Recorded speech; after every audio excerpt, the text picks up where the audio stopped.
Assalamualaikum warahmatullahi wabarakatuh. Alhamdulillahi rabbil alamin. Hamdan katsiran tayyiban mubarakan fihi ala kulli hal. Hamdan yuafi ni'amahu wa yukafi'u mazidah. Ya Rabbana lakal hamdu kama yanbaghi li jalali wajhik wa li 'azimi sultanik. Wa ashhadu an la ilaha illallah wahdahu la syarikalah wa ashhadu anna Muhammadan abduhu wa rasuluh. Allahumma salli ala sayyidina Muhammadin nabil ummi wa ala alihi wa sahbihi wa sallam, amma ba'd. Wa qala ta'ala fil Qur'anil azim, a'udzu billahi minas syaitonir rajim. Ya ayyuhalladzina amanu kutiba alaikumus siyam kama kutiba alal ladzina min qablikum la'allakum tattaqun. Hamdan lillah. Ma'asyiral muslimin rahimakumullah. Bapak-bapak, ibu-ibu, saudara-saudara dan anak-anak yang berbahagia pada malam yang berbahagia di malam hari ini, setelah kita bersama-sama menunaikan ibadah sholat maghrib, dan insya Allah kita akan ada di masjid ini sampai datangnya waktu isya. Bapak-bapak dan ibu-ibu yang berbahagia, pertama saya ingin mengingatkan pada diri saya dan jamaah yang berbahagia untuk senantiasa di bulan-bulan Sya'ban ini, setelah lewat tanggal 15, mestinya kita lebih mendekatkan diri kepada Allah supaya benar-benar bulan Sya'ban ini menjadi bekal untuk masuk ke dalam bulan Ramadan. Dan itu satu-satunya hadis tentang Sya'ban ini yang paling baik untuk diamalkan itu adalah doa itu. Allahumma barik lana fi Rajab wa Sya'ban wa ballighna Ramadan. Ya Allah, beri kami keberkahan di bulan Rajab dan di bulan Sya'ban, dan sampaikan kami ini atau masukkan kami ini ke dalam bulan Ramadan dengan kebiasaan baik. Di waktu bulan Rajab ditingkatkan, di bulan Sya'ban juga ditingkatkan. Ma'asyiral muslimin rahimakumullah. Pada kesempatan yang berbahagia ini saya akan membaca beberapa hadis yang ada di dalam kitab Riyadhus Shalihin, di kitab Fadilah. Yang dimaksud adalah fadilah amal, bahwa di dalam hidup sehari 24 jam ini kita punya amal-amal yang utama. Dan ada beberapa bab di dalam kitab Fadilah ini. Salah satu babnya itu adalah bab keutamaan azan. Dan ternyata kalau kita renungkan terus hadis-hadis yang ada di bab ini, azan itu ternyata adalah praktek untuk menguatkan iman yang ada di dalam hati kita. Karena suara adzan itu lebih penting dari masjid. Karena Nabi sallallahu alaihi wasallam itu menganjurkan kalau kita ada di sebuah lembah ketika kita ngingun kambing, datang waktunya adzan, itu disunnahkan untuk adzan. Karena nanti yang mendengar di situ, apakah itu jin, manusia, atau pohon-pohonan, atau binatang-binatang yang ada di sekitar lembah itu, akan menjadi saksi nanti di hari kiamat. Karena utamanya suara adzan ini.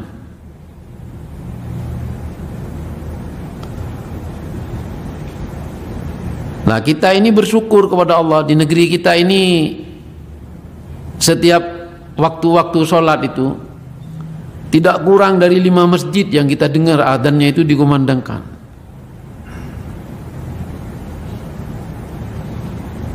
Tapi sedikit orang yang memperhatikan itu. Karena memang latihan mendengarkan adzan ini harus dimulai anak itu sebelum umurnya 7 tahun. Kalau kita melihat dari perhatian Rasulullah SAW kepada solat ini dan perintahnya Allah Subhanahu Wa Taala juga kepada penegakan solat ini, awalnya adalah tanggung jawab orang tua laki. Tapi yang meregulasi kegiatan sholat itu ibunya, itu istrinya. Berarti yang juga menjelaskan tentang fadilahnya adzan ini itu ibunya, itu mulai dari kecil sudah diajak cerita itu.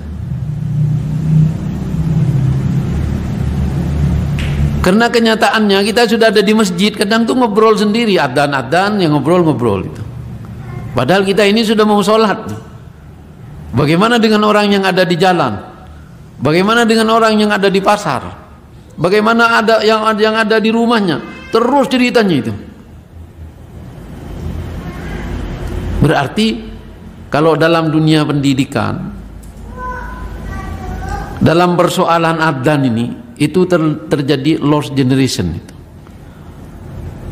Ada generasi yang lolos itu, tidak terjaring untuk bagaimana nanti betul-betul mengamalkan tauhid kita itu di dalam menjawab suara adzan itu. Karena hadis tentang keutamaan adzan ini itu tidak bisa diukur dengan pahala apapun itu. Yang tahu pahalanya itu cuma Allah. Seperti hadis pertama di dalam bab 186 di dalam kitab Riyadhus Shalihin ini, hadis nomor 1033, An Abi Hurairah radhiyallahu anhu anna Rasulullah sallallahu alaihi wasallam qaal, dari Abu Hurairah radhiyallahu anhu sesungguhnya Rasulullah sallallahu alaihi wasallam pernah bersabda, lau ya'lamu an-nasu, sekiranya manusia itu mengetahui ma fin nida'i was-saffil awal, apa yang ada di dalam adzan yang dikumandangkan itu dan shaf yang pertama, berarti kita itu benar-benar bersyukur kepada Allah dengan memiliki HP setiap orang di rumah itu, bukan satu keluarga satu HP, bukan. Bahkan keluarganya 5, kadang HP-nya 8. Ada yang punya double. Lah itu kalau ditaruh alarm di situ, bisa dia ngamalkan hadis ini. Keutamaannya adzan dan shaf yang pertama. Sekiranya manusia itu tahu, berarti banyak orang tidak tahu.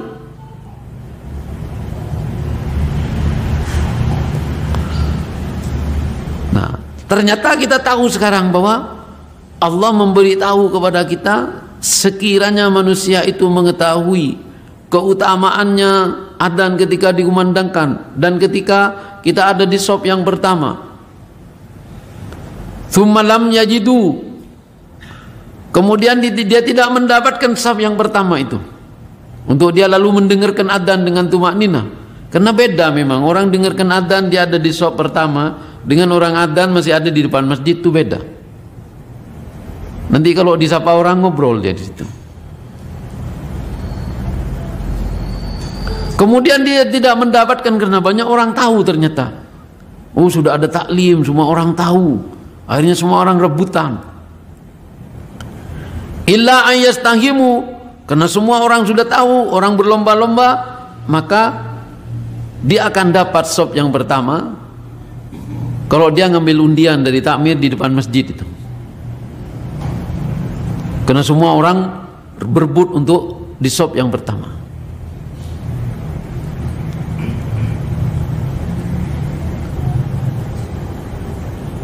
Illa ayyastahimu alaihi,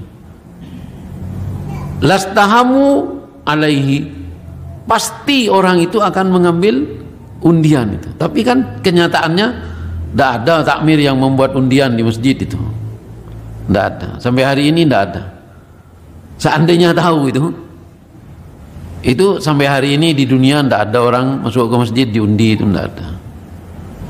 Tapi hadisnya ini tidak hilang. Hadisnya masih ada. Ini yang pertama. Yang kedua, walau ya'lamuna ma fit tahjir. Seandainya manusia juga mengetahui ma fit tahjir, datang ke masjid itu lebih awal. At-tahjir di sini dia datang lebih awal. Karena dia punya HP, adzan jam duhur jam 11:41, lalu dia jam setengah 12 atau jam 11:30 dia sudah mendahului untuk datang ke masjid. Kalau dia tahu pahalanya datang lebih awal ke masjid, lastabaku ilaihi, pasti dia akan berlomba-lomba untuk datang lebih awal.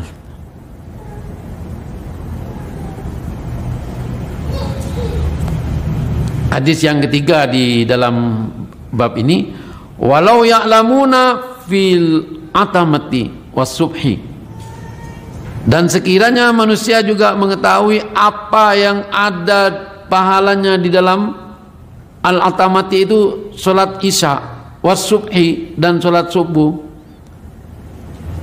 la atauhuma walau habwan, maka dia akan mendatangi dua waktu itu, subuh dan isya itu, walaupun dengan jalan pakai tangannya, artinya merangkak dia. Habwan itu orang yang sudah tidak bisa berjalan dengan tegap, maka dia menggunakan tangannya, dia akan datang ke masjid itu. Karena subuh itu mengawali, sebelum dia membuat sebuah pekerjaan, dia mengawali dengan kedekatannya kepada Allah Subhanahu wa taala, dan ketika dia selesai dengan urusan dunianya ini, maka dia malam-malamnya dia tutup dengan sholat isya itu sebelum dia beristirahat. Dan dia pasti akan tidur lebih awal itu. Ya, karena banyak orang tidur ditunda-tunda itu karena sholat isyanya belum dilaksanakan. Tapi buat orang yang sudah sholat isya tepat pada waktunya, dia akan mengalami ketenangan.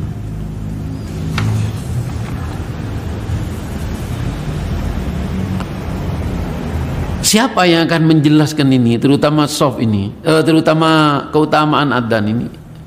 Memang yang harus memimpin itu bapaknya itu, dan yang membuat regulasi itu ibunya itu, istrinya. Karena itu perintah itu. Di dalam surat Toha ayat 132, wa'mur ahlaka bis-shalah wastabir 'alaiha la nas'aluka rizqa nahnu narzuquka wal 'aqibatu littaqwa.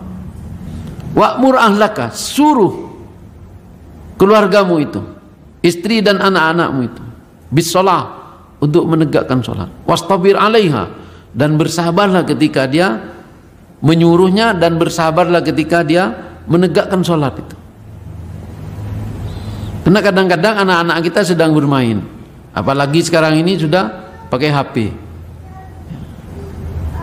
sulit dia itu untuk diajak untuk sholat. Tapi kalau umurnya masih di bawah 7 tahun, dia mudah itu. Karena nanti ada hadis, muru auladakum ila idza balagu sab'an fadribuhum 'alaiha idza balagu ashran. Biasakan anak-anak kamu itu sholat kalau umurnya 7 tahun, dan pukul anak itu kalau umur 10 tahun belum punya kebiasaan menegakkan sholat. Nah, kalau sudah sholat dia tidak tertib, ya pasti dia tidak tertib juga dengan adzan itu. Tidak tertib. Dan ini penting kita memahami ayat itu tadi. Kenapa? Karena memang kita menyaksikan banyak orang yang tidak perhatian dengan adzan ini. Terus kapan iman kita itu dipraktikkan?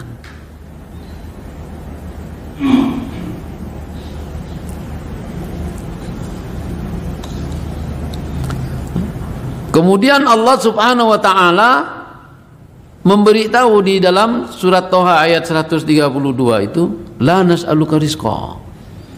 Kami ini tidak meminta rezeki dari kamu. Karena nanti alasan yang paling berat orang itu untuk sholat, apalagi mendengarkan adzan, itu karena pekerjaan.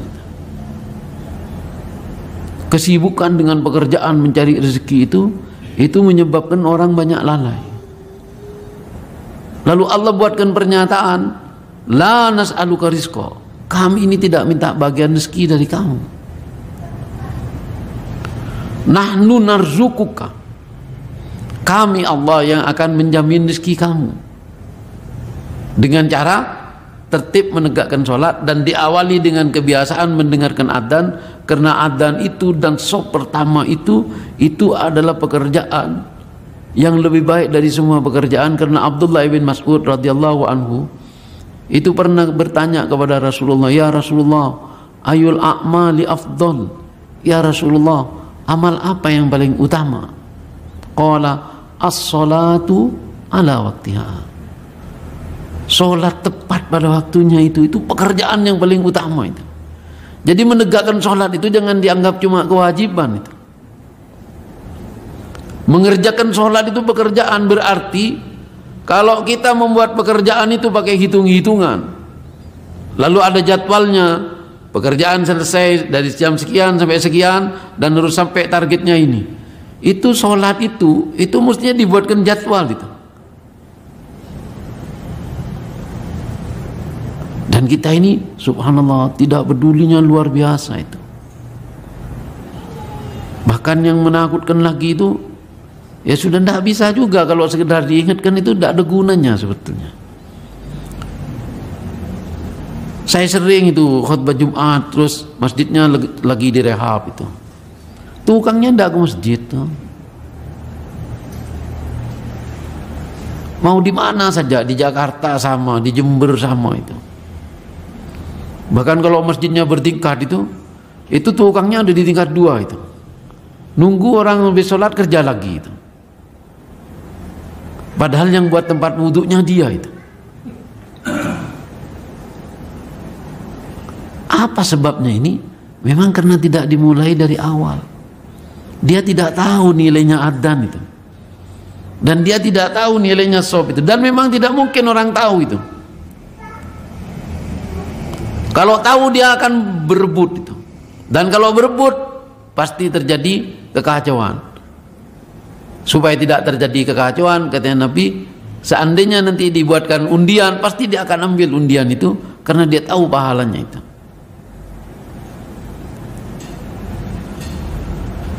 Saya tadi lewat di Karimata itu sebelum zuhur. Subhanallah, orang yang ngantri makan beli mie itu luar biasa itu. Mie lah itu. Makanan yang ya kadar gizinya rendah sekali sebetulnya, karbohidrat saja itu. Tapi mau diantri itu. Nah ini sholat ini diawali dengan adzan. Dan ternyata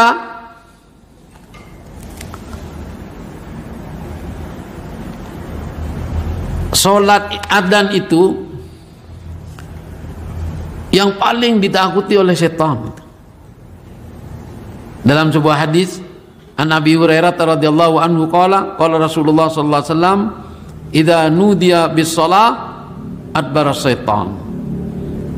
Dari Abu Hurairah radhiyallahu anhu dia berkata, Rasulullah sallallahu alaihi wasallam pernah bersabda, idza nudiya bis shalah, apabila telah dikumandangkan panggilan untuk menegakkan sholat yaitu adzan, adbara syaitan, maka syaitan itu berpaling dia. Artinya dia meninggalkan tempat di mana adzan dikumandangkan itu, dan dia ketika berpaling itu lahu duratun, pada setan itu dibunyikan kentutnya itu. Hatta la yasma'at ta'dhin, sampai setan itu tidak mendengar suaranya adzan.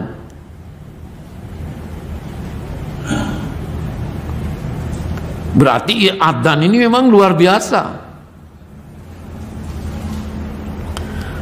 Fa idza qudiyan nida akbal. Kalau selesai adzan, nah setan itu datang, tidak berhenti dia. Tidak berhenti. Artinya kalau umpamanya ada orang di masjid, sudah duduk di masjid, sudah datang lebih awal, tapi kan sukanya banyak orang itu duduk di teras tuh. Di teras, kadang sambil merokok. Nah itu kalau sudah adzan, walaupun itu orang masih ada di teras, itu setan tuh lari itu.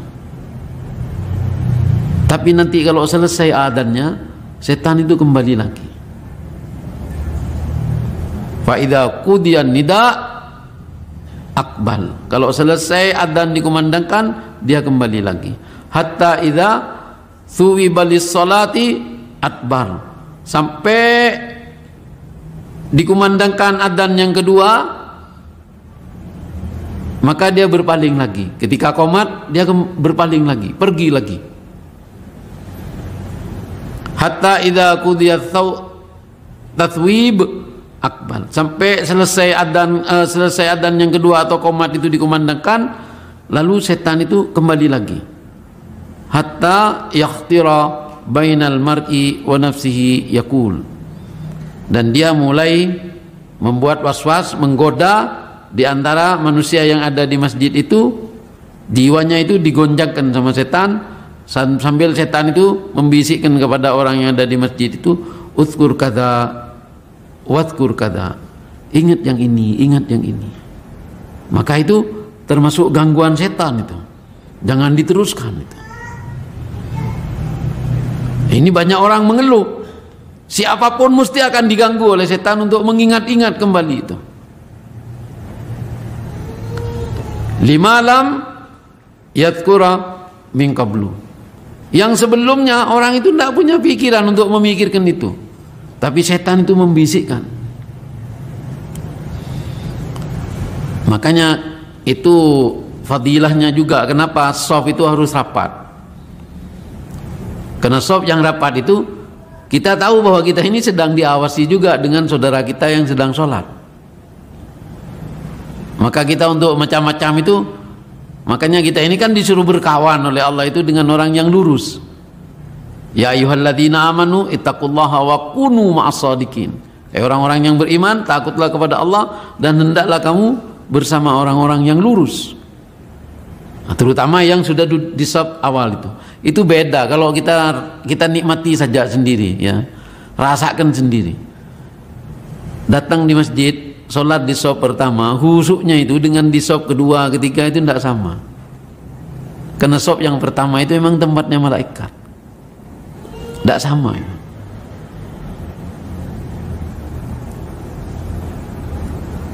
Hatta yadhalla ar-rajulu ma yadri kam sholat. Sampai orang yang sholat itu tidak tahu berapa rakaat dia sudah sholat ini. Jadi setan itu terus mengganggu itu. Kepada orang yang ada di masjid diganggu, apalagi ada di pasar ya jadi kawannya, bukan diganggu lagi.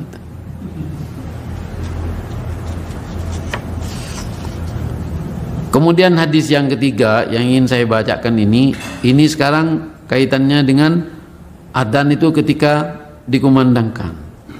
Ini keutamaannya.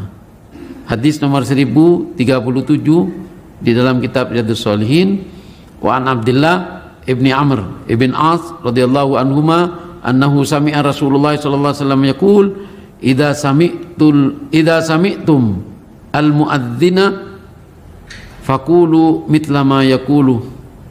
Apabila kamu telah mendengar seorang muadzin mengumandangkan adzannya, maka ucapkanlah mithla ma yaqul, seperti apa yang diucapkan oleh muadzin itu. Jadi kita tertib mengikuti apa yang diucapkan oleh muadzin, kecuali ketika hayya 'alas shalah dan hayya 'alal falah, kita membacanya, menjawabnya dengan la haula wala quwata illa billah.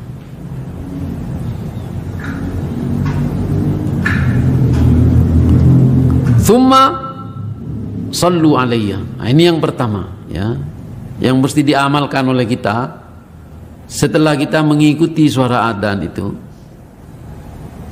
Ikuti dengan berselawat kepadaku, kata Nabi. Thumma sallu alayya. Fa innahu man shalla alayya salatan sallallahu alaihi biha asran. Barang siapa yang berselawat kepadaku sekali saja, maka Allah akan berselawat atau mendoakan kepadanya itu 10 kali kebaikan. Tsumma salullaha liyal wasilah. Kemudian mintakanlah kepada Allah untuk diriku, untuk Nabi sallallahu alaihi wasallam ini al-wasilah, perantara. Fa innaha manjilatun fil jannah. Karena sesungguhnya wasilah itu adalah tempat untuk mendapatkan surga. Sebab wasilah itu suatu kedudukan di surga. Lalu Nabi menjelaskan, karena wasilah itu untuk menolong umatnya Nabi Muhammad SAW ini untuk mendapatkan kedudukan di surga. La tambaghi illa li abdin min ibadillah. Dan dia tidak diberikan kecuali kepada hamba Allah yang memang Allah sudah tentukan. Wa arju anna akuna ana huwa. Dan aku berharap kepada Allah yang akan diberi wasilah itu adalah aku. Jadi Nabi ini tidak lalu mentang-mentang bahwa dia ini nanti bisa memberikan wasilah. Nabi itu masih berharap. Tapi dengan asbab kita itu membaca doa yang di dalamnya ada wasilah itu, Allahumma rabba hadhihi da'wati tamma wassalatil qa'imah ati Muhammadanil wasila wal fadila wab'athu maqaman mahmudan alladhi wa'atta. Kalau itu yang dibaca dan Nabi berharap aku ini adalah orang yang dipilih oleh Allah untuk mendapatkan wasilah, itu asbab umatnya itu berdoa ketika selesai adzan itu. Jadi tidak gampang itu, tidak gampang. Jadi mendapatkan wasilah itu bukan karena kita berselawat, ya itu juga bagian dari Nabi nanti mengenali kita dengan cara berwudu. Tapi dengan membaca adzan ini, membaca doa setelah adzan, setelah kita mengikuti suara muadzin itu, karena di sini ada jaminan dari Nabi, faman sa'ala lil wasilah halat lahu syafa'ah. Barang siapa yang memohon kepadaku al-wasilah halat lahu syafa'ah, maka baginya, bagi orang itu sempurna dia untuk mendapatkan pertolongan atau syafaat dari Nabi sallallahu alaihi wasallam. Jadi kalau kita ini membaca doa setelah adzan itu ada jaminan dari Nabi, pasti dia mendapatkan syafaat.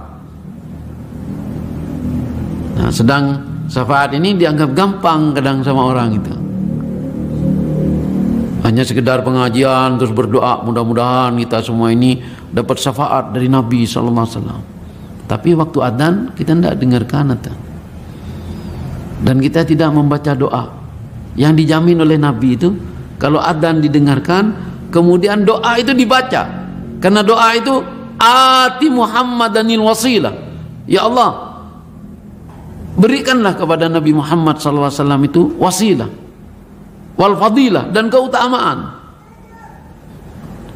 Alladzi wa'atta, seperti yang telah Engkau janjikan ya Allah. Dan Nabi yang menyebutkan kalau itu kita baca halat lahu syafa'ah, pasti kamu akan mendapatkan syafaat.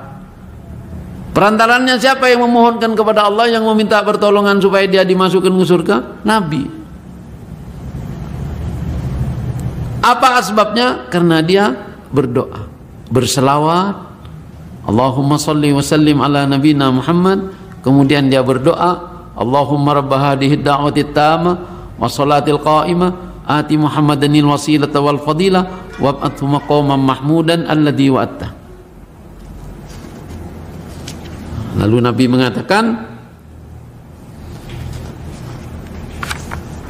kalau itu yang kamu baca, faman sa'ala liyal wasilah, barang siapa yang meminta supaya aku ini mendapatkan wasilah, halat lahu syafa'ah, rawahu Muslim. Pasti dia akan mendapatkan syafaat. Berarti kita ini ya mulai malam ini ya kita sudah harus punya perencanaan bagaimana supaya hadis ini disampaikan kepada keluarga kita, kemudian keluarga kita itu yang meregulasi kepada anak-anak supaya kalau adzan mau dikumandangkan itu sudah didengarkan. Kalau tidak, sebelum adzan ini sebentar lagi adzan, karena itu sudah bunyi di masjid suara Al-Quran, sudah ada bunyi-bunyian selawat kepada Nabi, maka siap-siaplah kamu pergi ke masjid. Maka dia kalau mendapatkan shop yang pertama, lalu dia mendengarkan adzan di situ, subhanallah, akan terjadi perubahan yang luar biasa. Saya ini sudah setahun lebih ada di Kalimantan Selatan, karena saya punya kawan yang punya dunia cukup itu, dia mau buat pesantren. Saya bilang nanti saya yang akan kelola. Lalu saya datang di situ, sudah 2 tahun pesantren jalan, karena waktu Covid saya tidak bisa ke Kalimantan. Lalu saya saksikan begitu saya masuk, anak-anak itu tidak tertib di masjid. Padahal ini masjid santri untuk tahfidz, masih disuruh ngambil Quran, disuruh baca. Akhirnya saya bacakan ini hadis-hadis ini, lalu saya perintahkan dia itu untuk duduk dulu, tidak boleh adzan dikumandangkan sebelum para santri itu memenuhi shop yang pertama dan shop yang kedua. Lalu dia menirukan adzan, lalu saya bimbing baca selawat, lalu membaca doa. Lalu setelah itu ada hadis lagi, setelah kita membaca doa itu membaca kalimat asyhadu an la ilaha illallah wahdahu la syarikalah wa asyhadu anna Muhammadan abduhu wa rasuluh. Jadi ini syahadatain. Kemudian dilanjutkan dengan kalimat raditu billahi rabba wa bi Muhammadin rasulah wabil islami dina. Zikir tauhid ini, raditu billahi rabba, itu biasanya setelah raditu billahi rabba wabil islami dina, terakhir baru wabi Muhammadin rasulah. Tapi di dalam doa setelah adzan ini, wabi Muhammadin rasulah itu diletakkan di nomor 2. Setelah raditu billahi rabba wabi Muhammadin rasulah, baru terakhir itu wabil islami dina. Kenapa? Ada hubungannya dengan syahadatain. Raditu billahi rabba itu menguatkan kalimat asyhadu an la ilaha illallah wahdahu la syarikalah wa Muhammadin rasulah, artinya ridho juga Muhammad sebagai utusan Allah. Itu adalah kalimat syahadat yang kedua, wa asyhadu anna Muhammadan abduhu wa rasuluh. Baru yang terakhir dibaca wabil islami dina. Nah, kalau ini menjadi kebiasaan kita, dan itu subhanallah, ketika saya praktekkan di pesantren itu tertib, itu tidak ada lagi orang disuruh ngambil Quran, karena dia betul-betul mempraktikkan tauhid dia itu dengan mengumandangkan adzan. Lalu saya katakan kepada santri itu, kamu ini di sini ini sekolah untuk jadi ulama, bukan untuk jadi bengkel motor. Kalau SMK jurusan mesin itu dia praktiknya menurunkan mesin dan menaikkan mesin kembali ke motor atau ke mobil itu. Tetapi kamu ini akan membimbing umat ini dengan ketenangan hati yang tinggi, dan dengan semangat keimanan yang kuat, itu praktiknya ya mendengarkan adzan ini. Dengarkan adzan ini. Adzan ini praktek kita untuk meningkatkan keimanan kita kepada Allah Subhanahu wa taala. Dan kita kadang-kadang lupa kalau ini media sebetulnya. Media yang ampuh. Masjidnya sudah ada. Speakernya juga sudah Masya Allah luar biasa. Saya kalau ngimam di sini suara saya lebih enak lagi karena memang speakernya bagus. Lebih enak lagi. Kan sayang kita ini. Masjid sudah tersedia. Insya Allah kita punya rumah sama ya. Tapi saya tidak punya kamar mandi seperti di masjid ini. Indahnya kita. Ya, dan jernihnya airnya terjaga itu. Ya. Dan saya kira semua kurang lebih sudah. Masih lebih bagus yang di masjid ini semua rumahnya. Kenapa kita ini tidak menggembirakan anak-anak kita itu dengan masjid yang ada ini? Tidak apa-apa kita bawa makanan, minuman supaya mereka juga habis sholat bisa. Karena di bab makan di kitab Riyadhus Shalihin itu Nabi punya kayak wajan yang besar itu isinya tidak setiap hari, tapi saat-saat tertentu subuh itu Nabi hadirkan itu isinya 3 in 1 itu, bubur gandum, susu sama daging kambing jadi satu itu kalau tidak diangkat 3 orang tidak naik ke emperan masjid itu saking besarnya itu. Berarti Nabi juga memberi pelayanan. Nah kita perlu ngasih pelayanan itu. Asal kita rajin berinfak, insya Allah semua cukup. Asal rajin berinfak. Dan ternyata infak itu memang untuk menguatkan hubungan silaturahim di antara kita. Dan itu selalu digandingkan dengan sholat. Seperti ayat yang nomor 3 dan 4 itu di surat Al-Anfal. Alladzina yuqimuna shalah wa mimma razaqnahum yunfikun ulaika humul mu'minuna haqqan lahum darajatun inda rabbihim wa maghfiratun wa rizqun karim. Dan orang-orang yang menegakkan salat kemudian dari sebagian rezeki, dari rezeki yang Allah berikan kepada mereka itu sebagiannya diinfakkan. Mereka itu orang yang benar-benar imannya. Ulaika humul mu'minuna haqqan. Apa jaminannya Allah? Lahum darajatun inda rabbihim, bagi mereka itu ada derajat yang tinggi di sisi Allah. Wa maghfiratun, dan pengampunan dari Allah. Wa rizqun karim, dan rezeki kemuliaan. Kalau sudah rezeki kemuliaan itu bukan dunia, karena dunia ini tidak mulia. Allah tidak pernah memuliakan dunia ini. Tapi asbab kita menggunakan dunia ini untuk menguatkan hubungan silaturahim di antara kita, maka dunianya itu diganti oleh Allah dengan rezeki kemuliaan, warizkun karim.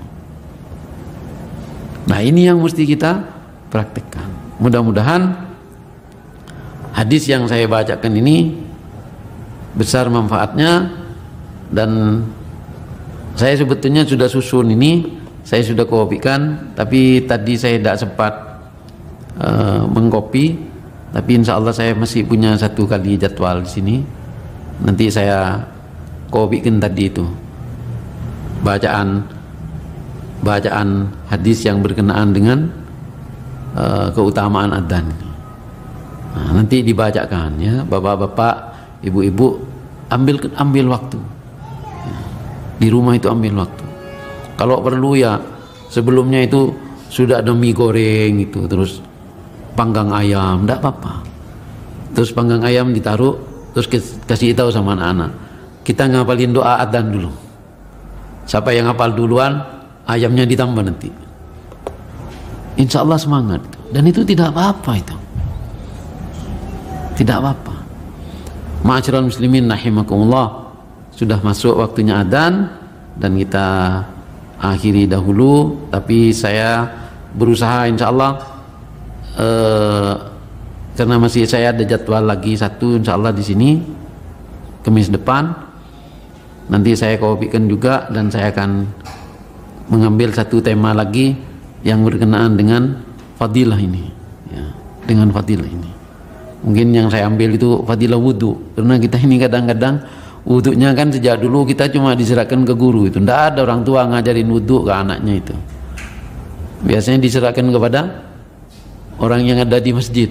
Ya kalau gurunya telaten itu, banyak anak-anak itu wudhunya sampai sini itu, tidak sampai siku, tidak sampai siku. Dan itu SD-nya itu ada yang sudah kelas 5. Bahkan yang di pesantren saya itu masih ada yang saya ajarin wudhu lagi. Di pesantren pun juga tidak ada pelajaran yang tertib dengan itu.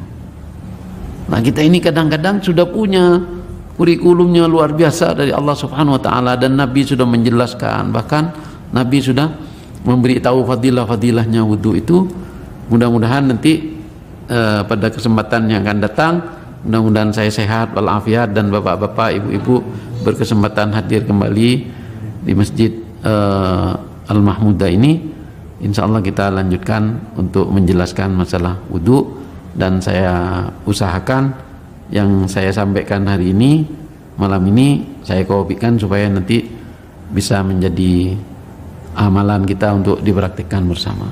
Mari kita akhiri majelis ini dengan dzikir kafaratul majelis. Subhanakallahumma bihamdika, asyhadu an la ilaha illa anta, astaghfiruka wa atubu ilaik. Assalamualaikum warahmatullahi wabarakatuh. فقلت استغفروا ربكم إنه كان غفارا